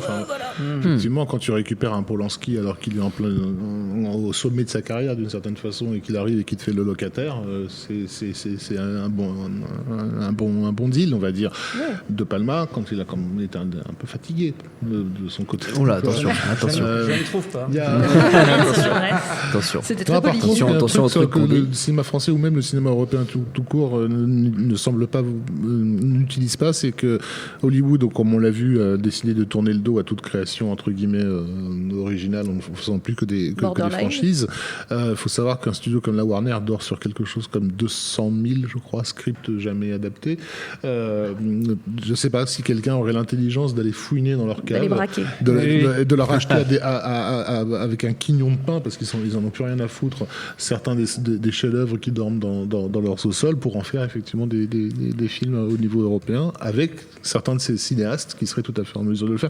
Voilà, j'ai des exemples comme ça qui me viennent en tête, mais que je vais pas citer parce que tu veux les garder pour toi et faire plein d'argent. Voilà, c'est ça. Et David, donc la question sur De Palma. Donc la question sur De Palma, c'était quoi? Pourquoi De Palma a autant de problèmes pour la sortie de son nouveau film? Apparemment, ça s'est très mal passé avec son producteur, qui pour le coup est un producteur allemand. En fait, il avait fait. Ça a à voir le fait que ça soit mal passé. Non, mais parce que tu as cité Saïd Ben Saïd, qui avait produit Passion et qui apparemment aurait envie de produire son prochain projet qui serait inspiré de l'affaire Weinstein. Donc, De Palma parle d'un film qui se situerait dans le secteur du cinéma. Il envisage de le tourner en 2019 au Festival de Toronto. Donc pendant le festival, dans ce cadre-là, et apparemment suivre l'histoire d'un producteur qui aurait des violences sexuelles. Et avec Saïd Ben Saïd. Là, c'était un autre producteur. Il a tourné donc Domino en Allemagne et le tournage a été extrêmement compliqué. Il a été en conflit avec la production et du coup la question de la distribution est bloquée à ce niveau-là. On espère pouvoir voir le film très vite. Ça rappelle un certain Terry Gilliam. En termes de problématiques. Oui, sinon j'allais dire avec plus de talent, mais bon. Oh là là. Voilà, on touche à son Brian, du coup il est méchant. Il se passe un truc assez étrange dans nos commentaires. Il y a plein de gens qui demande l'avis de Rafik sur 120 battements par minute. Je ne sais pas. C'est un happening. Je ne sais pas pourquoi. Il y a une flash mob dans les commentaires. Ouais, est-ce que tu l'as vu? Bon, il adore. Je l'ai vu dans les meilleures conditions possibles. Je l'ai vu une projection du CNC. Une des productrices est montée sur scène et s'est félicitée pour la première fois de pouvoir montrer son film à une salle où elle connaissait absolument tout le monde. Ce qui donnait une certaine idée de, justement de l'état de la production française où finalement tu peux monter des projets simplement par un certain clientélisme qui n'a même plus besoin d'être déguisé. J'ai trouvé le film totalement pourri, mais pas plus que d'autres films français que j'ai pu voir ces dernières années. J'étais néanmoins surpris parce que j'avais l'impression, j'avais pas l'impression que le cinéma français actuel empruntait à ce point au style télévisuel des années 80. Et je parle en France, puisqu'on a l'impression de me taper vraiment un téléfilm des années 80. Cependant, plus le film avançait et plus j'avais de gros problèmes qui étaient plus de l'ordre de l'esthétique, mais de l'ordre de la morale, en fait. Et j'ai été carrément scandalisé par désolé, je spoil, par la fin du film où pour bien te faire avaler dans le gosier la mort d'un personnage principal, on t'impose une minute de silence sur le générique final en coupant tout le son, quoi. Et évidemment, ce que ça veut dire à ce moment-là, c'est que personne dans la salle ne peut bouger parce que on est tous censés se recueillir sur la mort de ce personnage. Et donc, je me suis fait un plaisir de me lever bruyamment parce que le film était terminé. Bordel, j'ai envie de sortir fumer ma clope et de bousculer tout le monde. Et j'ai vraiment haï le film. Et du coup, rentrer chez moi, je me suis inscrit à une page Facebook. Je crois qu'on était 4, qui était la page anti 120 battements par minute, un truc comme ça, juste sous le coup de la colère, quoi. Mais voilà, donc je le mets 6 pieds sous terre. D'accord, ok. Ah ouais, je comprends pourquoi les gens nous posent des questions. C'est bien, c'est bien. Il y a des gens qui savaient des choses.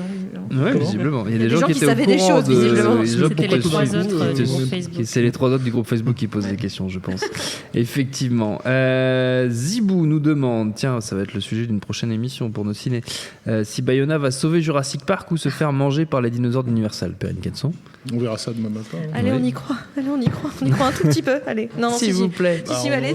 S'il vous plaît, moi j'y crois. On peut le dire, quoi. On y va, quoi. On y va tous demain. Mais moi, je veux y croire. Je veux pas être dans le même état que Jurassic World 1 et j'y crois là. Ça y est. Ça sera jamais Jurassic Park, mais ça sera peut-être bien.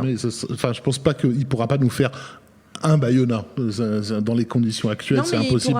Il pourra peut-être sauver les meubles. Voilà. Moi, ce que j'attends, c'est au moins qu'il sauve quelque peu les meubles. Juste quelques commodes. Allez. Juste quelques commodes, c'est mignon. C'est super mignon. Xavier nous demande pourquoi les distributeurs sont frileux avec le cinéma chinois aujourd'hui. Je pense, dit-il, au dernier John Woo, Stephen Chow, Ringo Lam et les prods Workshop, alors qu'ils n'hésitent pas avec le cinéma coréen. Je me retourne dans Julien Dupuis, qui est plus au fait que nous du cinéma asiatique, peut-être. Je sais pas. Moi, j'ai l'impression que de toute façon, le cinéma chinois, il s'exporte pas. Je pense que les Chinois, ils en ont un peu rien à foutre, quoi, parce qu'ils ont leur marché local et que les films, ils sont plus rentables sur leur marché local. Je pense aussi que on est dans un cinéma qui tend à tout niveler, en fait, où tous les films se ressemblent, etc. Et c'est ça qui marche aujourd'hui. Et que le cinéma chinois, mauvais, hein, je pense à même un blockbuster chinois là, comme Chasseur de monstres qui est sorti directement en Blu-ray en France et qui a remporté un carton phénoménal en Chine. C'est pas un bon film, mais c'est un film exotique. C'est un film où il y a un monsieur qui accouche d'un monstre, par exemple, et qui est un film pour enfants. Donc, moi, je vais me montrer à mes petits. Bon, ça les a quand même un peu bousculés, quoi, mais voilà, quoi. Ils sont en thérapie depuis. Non, je pense aussi qu'il y a un autre problème, c'est que on revient à cette problématique des exploitants. Je pense que le parc de salles français n'est pas adapté aux films chinois. C'est-à-dire que les films chinois, c'est des films qui croient très fort dans les avancées technologiques du cinéma, donc ils sont quasiment tous systématiquement tournés en format IMAX, en 3D, et là il y a le HFR qui arrive très fortement, et notamment avec Tsuark. Je vous laisse imaginer si vous avez vu un Tsuark en 3D déjà, t'as le cerveau qui explose comme dans Scanners. Donc à mon avis, si tu le vends à HFR, en plus, je sais pas, tu dois fondre. C'est pas le reste de toi doit fondre. C'est surtout qu'avec le HFR, il va se sentir encore plus autorisé à faire le fou. À faire le fou, ça va être un truc de malade. Et là, il y a le prochain, donc c'est le prochain Detective Deal, hein, et c'est le Pacte, je crois, qui le sort en France et qui avait annoncé au début que ça serait en HFR en France. Et c'est un peu moins clair, j'ai l'impression, sur les dernières annonces. Et puis, on voit la distribution de HFR en France est tellement calamiteuse que voilà. Et je pense que ça, c'est aussi un très gros frein en fait à l'exploitation des films chinois. Il y a aussi un aspect comment dire, entre guillemets élitiste, enfin de catégorie socio-professionnelle, parce que le cinéma coréen touche un certain public français qui est un public citadin et de CSP un peu élevé. Les films sont en partie faits pour ça aussi. C'est des films qui passent en festival, tu vois. Donc tout de suite on cible un certain public et du coup ça sort en salle parce que ce public-là va voir les films en salle. Le cinéma chinois est un cinéma populaire, très populaire. Mais on voyait déjà ça dans les années 80. Dans les années 80, les films de Hong Kong ne sortaient pas en salle. Ils allaient directement sur le marché vidéo, sur la location vidéo, là où leur public était. Alors que ce qui sortait dans les salles, c'était des films japonais, parce qu'à l'époque, le Japon avait cette image, avec effectivement, d'un cinéma de plus CSP+, quoi. Donc je pense que c'est surtout ça, et c'est dommage, mais ça prouve aussi que le public populaire n'est plus le bienvenu en salle. C'est pas qu'il a pas envie d'y aller, c'est que je pense qu'il n'y a pas grand-chose qui est fait pour que ce public populaire puisse retourner en salle, en famille, d'abord parce que ça coûte cher, et ensuite parce que... Ça déjà, c'est un frein assez énorme. David. Je voulais juste signaler qu'on a appris au début du mois de mai que Netflix avait acheté un film qui s'appelle Us and Them de René Liu, qui était en tête très largement du box-office chinois. Et donc qui peut aussi être un nouvel acteur pour la diffusion des films chinois à l'international. Mais pour la 3D, l'IMAX, tu repasseras. C'est autre chose. C'est du très gros spectacle. Je sais pas quel type de film c'est. Apparemment, c'est un blockbuster. Ça a été tourné dans une région de la Chine très très froide. Il y a un voyage en train. J'en sais pas beaucoup plus. Après, pour le dernier John Woo, j'ai entendu pique-pan de moi du film. Ah oui, tout le monde, y compris de grands fans, donc je pense que c'est peut-être aussi c'est peut-être d'autres considérations qui rentrent en ligne de compte. Après, je pense que le cinéma chinois subit un peu ce que subit le cinéma indien, en fait. C'est-à-dire qu'il y a déjà culturellement, il y a aussi une façon de faire des films chinois. Enfin, comme il y a une façon de faire des films bollywoodiens. C'est un certain type de mise en scène, c'est un certain type d'acting auquel je pense le public français n'est pas toujours particulièrement éduqué. Mais je parle pas forcément des films comme John Woo, par exemple, ou des films hongkongais, en fait. Je parle plutôt des films plutôt populaires, justement, à la aux chasseurs de monstres, ou des films plutôt vraiment populaires chinois, où là, pour le coup, le public français était plus éduqué au cinéma japonais, plus éduqué au cinéma coréen, et qui est plus facilement accessible, en soi, je trouve, qu'un cinéma chinois pur et dur. Et il y a un souci, je pense tout simplement, les distributeurs ont peur de l'investissement que c'est, pour derrière le retour que ça va être, c'est-à-dire pas grand-chose, en fait. Et je crois qu'il y a une peur purement aussi économique, quoi. Puisqu'on a parlé de Detective D, on nous demande si on ne trouve pas, on nous demande notre ressenti sur le fait que l'été semble plutôt pas mal côté blockbuster, l'été qui vient entre Fallen Kingdom, Les Indestructibles 2, Mission Impossible 6 et donc Detective D 3 qu'on nous cite en exemple. Cette question vous laisse sans voix. C'est assez peu pourvu finalement. Oui, il n'y a pas grand-chose. Enfin, en fait, après, il faudra voir les films. Bon, j'imagine tous. C'est surtout que ça veut plus dire grand-chose en fait. L'été de blockbuster, c'est tellement explosé partout. C'est terminé. On vient de se taper que des Marvel et des Star Wars. J'ai l'impression qu'il y en a un nouveau toutes les 3 semaines. Donc c'est l'été indien. Ouais, finalement, Mission Impossible, ça me paraît nouveau presque à côté de ce qui s'est passé en début d'année, fin d'année dernière. Ouais, un peu. Ok. Voilà, grosse motivation. Vous avez le droit de pas être enthousiaste. Regardez sur les décennies précédentes où effectivement l'été était spécifique à un certain type de sortie. Enfin, je pense sur les années 80, 90. Au début d'année 2000. Ou même début d'année 2000, effectivement, oui, t'avais quand même un panel plus large de trucs à qui t'envoie de raréfaction. Très bien. On nous demande notre avis sur le trailer de Predator, mais je crois qu'on l'a déjà donné, il me semblait, mais on peut le redonner ici. Pas vu. C'est un peu mieux qu'un épisode de Derrick, quoi. Mais bon. Non, c'est pas.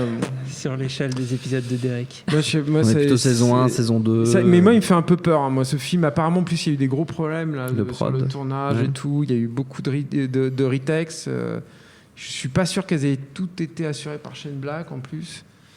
Donc je sais pas. C'est pas très engageant. Après, je pense qu'il y aura des beaux restes quand même, mais c'est pas très très engageant. D'autres avis? Non. NSPP ne se prononce pas. Ok, très bien. C'est très bien. Samurai Jack nous pose une question qu'il avait déjà posée dans un de nos ciné club, mais qu'il n'avait pas pu avoir de réponse puisque Rafik n'était pas là. Alors qu'elle t'est adressée, c'est sur ton ressenti devant la dernière saison de Samurai Jack. Question qu'il lui pose tient à cœur parce que c'est son pseudo. C'est lui-même. Donc c'est lui en fait. Il te demande ton avis. Oui, Star Wars.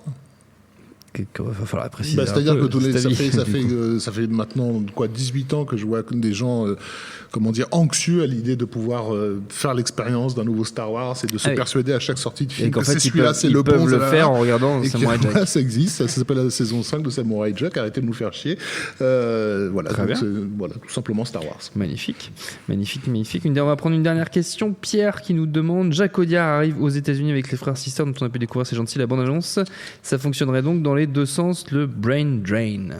Alors, il n'arrive pas aux États-Unis. Ouais, attention, précision. Non, mais à ma droite. Ça reste quand même une production Why Not. Alors, il y a un peu d'argent américain parce qu'il y a De Luca qui est dans la boucle et tout, mais ça reste quand même une production française avec une équipe française, etc. Et il se trouve que je crois que c'est John C. Reilly qui avait acheté les droits déjà du bouquin et qui est allé chercher Audiard, mais ça reste en langue anglaise en fait.